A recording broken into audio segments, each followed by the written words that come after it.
সোহাগ ভাই এনসিপির শিক্ষা দলের সদস্য সোহাগ ভাইকে বক্তব্য রাখার জন্য অনুরোধ করছি।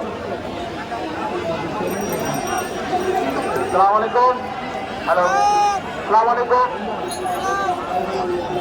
হ্যালো, সালাম আলাইকুম। আজকের এই শিক্ষক সমাবেশে উপস্থিত সকল শিক্ষক শিক্ষিকা সহ সকল মহলকে জানাই আমার আন্তরিক সালাম। আসসালামু আলাইকুম। এনসিপির পক্ষ থেকে আমরা আজকে আপনাদের এই শিক্ষক মহাসমাবেশে উপস্থিত হয়েছি। আমরা জানি আপনারা সকলে এই শিক্ষা ব্যবস্থায় বাংলাদেশকে উন্নত করার ক্ষেত্রে অনেক ভূমিকা রাখছেন। আমাদের শিক্ষক আপনাদের যে কাজ করার জন্য আমরা সর্বদা চেষ্টা করছি।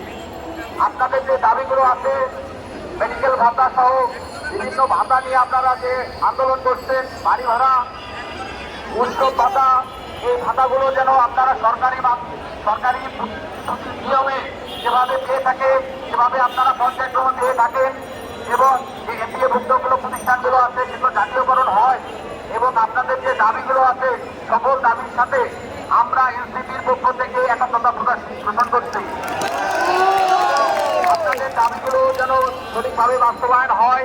অন্তর্বর্তীকালীন সরকারের যে শিক্ষা উপদেষ্টা আছে এবং অন্তর্বর্তীকালীন সরকারের যে উপদেষ্টারা আছেন আমরা তাদের সাথে আলাপ করব এবং আপনাদের যে দাবি আছে, আপনাদের যে দাবিগুলো আছে সকল দাবি যেন সঠিকভাবে বাস্তবায়ন হয়। সেক্ষেত্রে আপনাদের আন্দোলনের সাথে আমরা সবসময় থাকবো ইনশাল্লাহ। আপনারা দেশ গড়ার ক্ষেত্রে আমাদের পাশে থাকুন ইনশাল্লাহ। আপনাদের সকল দাবি পর্যায়ক্রমে এই দেশে এই সরকারের আমলে বাস্তবায়ন হবে ইনশাল্লাহ। সকলকে অসংখ্য ধন্যবাদ। আপনারা যারা উপস্থিত হয়েছেন দূর দূরান্ত থেকে, আপনারা সুশৃঙ্খলভাবে সমাবেশ করুন ইনশাল্লাহ। আমরা এনসিপি আপনাদের পাশে আছে, থাকবে ইনশাল্লাহ।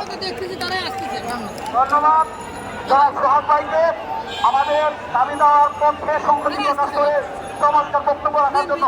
এ পর্যায়ে বক্তব্য রাখার জন্য এনসিপির কেন্দ্রীয় কার্যনির্বাহী কমিটির সদস্য জনাব আবু মুসা ভাইকে বক্তব্য রাখার জন্য অনুরোধ করছি। শিক্ষামন্ত্রী আছে না, শিক্ষামন্ত্রী এখানে লোক মেলন আসে না কেন? আচ্ছা বলুক, আপনারা কষ্ট করেন না, চলে যান, আমরা দেখছি ইনশাল্লাহ। আজকে সারা বাংলাদেশ থেকে এই শিক্ষক সমাজ দেশপ্রাণে একত্রিত হয়েছে শুধুমাত্র একটি দাবির জন্য, জাতীয়করণ চাই। আমরা জাতীয় নাগরিক পার্টির পক্ষ থেকে আপনাদের সাথে একত্রতা পোষণ করছি।